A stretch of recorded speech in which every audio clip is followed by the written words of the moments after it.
Deejay writes, do you believe that some directors shouldn't do big budget films? I think that M. Night Shyamalan shouldn't, but that's me. I think directing is still just storytelling. And whether it's a giant, like Kevin Feige was in here and talked with us. He's like, hey, why'd you get James Gunn, a guy who's just done really smaller films? And Kevin Feige said it best, because it doesn't matter what the budget is. Directors are storytellers. And if we need to get great visual effects supervisors with them to bring their vision to the screen, then we'll do it. Really, it doesn't matter. If a director is a good storyteller, he's a good storyteller, whether it's a $5 million budget or a $150 million budget. What do you guys think? I think the biggest obstacle for a director isn't like so much, oh, it's small or big. It's versus once it's a big budget, how much control do they have over it against the studio or the people that are above them? That's the big thing, because then you get into a situation where people are fighting with each other and the vision gets lost. Mary? Well, there's so much that goes into making a film that it's not just the director. It's the studio, it's the producers, it's the money, it's the writer, it's the actors in some cases. So I feel like I'm totally open to a director that's only done small films doing bigger films, but you're right, I think they need a good team. I think they need people around them, an infrastructure around them that can support them in their vision and also help them, you know, step into the big leagues. All right, what else we got? Stacey Choco writes, I was wondering what sequels you think should never have been made. Oh, God. One of the ones this isn't the worst sequel ever made by any stretch of the imagination, but one of the things that really jumped out to me when thinking about sequels that should not have been made was Analyze That. Because Analyze This was such a refreshing, surprisingly amazing Billy Crystal, Robert. It was the first film that Robert De Niro did that made me go, holy crap, this guy can do comedy. And then they made Analyze That.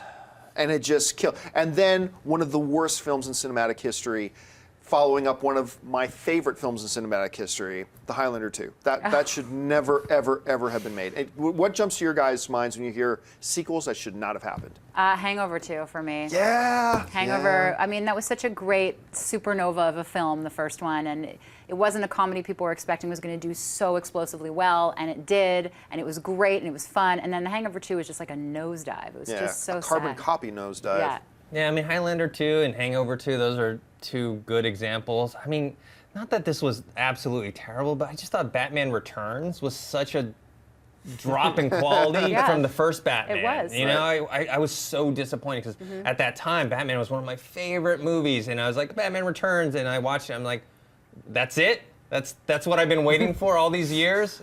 But I will never, ever regret that we got Michelle Pfeiffer in a Catwoman costume. No. That's good for me. All right, let's take two more.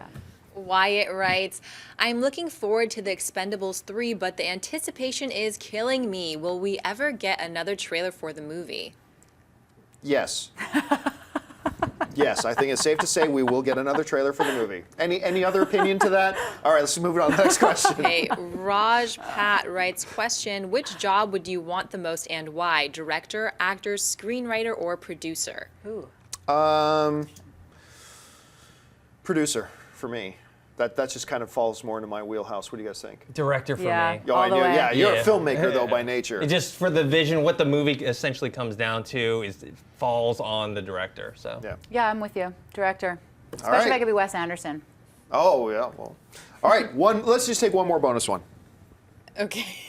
Sam Curtis writes, question, when will ninja movies make a comeback? Thanks, guys. There was such a glorious era of ninja movies. We had Enter the Ninja, Revenge of the Ninja. Sho Kasagi ruled the screen as the ultimate ninja warrior. Then he even had that one that Sho Kasagi did with a very young Jean-Claude Van Damme, when Jean-Claude Van Damme was like a Russian, martial arts secret agent guy. Sho Kasagi was an American one, and blah. Then you had like American Ninja. They had Gymkata. Do you remember Gymkata? No. It was the stupidest premise in the world. The U.S. government went and got this Olympic gymnast and then trained him to merge his gymnastic skills with ninjutsu, and they called it Gymkata. And it was so deliciously awful.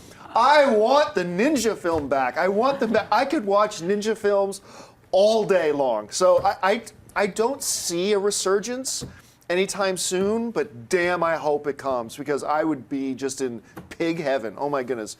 Any other thoughts on Ninja I movies? don't think it's gonna happen because when you have a movie like Teenage Mutant Ninja Turtles and Shredder is a white businessman that is supposed to be a ninjutsu master, maybe I don't know. I just don't see it happening. Yeah. I think maybe also it's a little too specific a genre in a time when genres are blending and morphing and changing, and we're seeing things.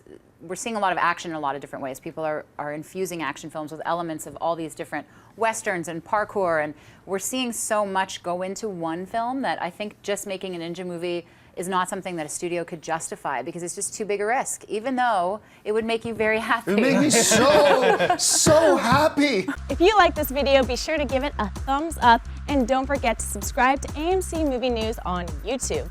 It's free and a great way to stay updated with all the latest movie news and check out our daily show, AMC Movie Talk. Also, don't forget to check us out on Facebook and Twitter to stay in the loop for our special prizes, giveaways, and contests.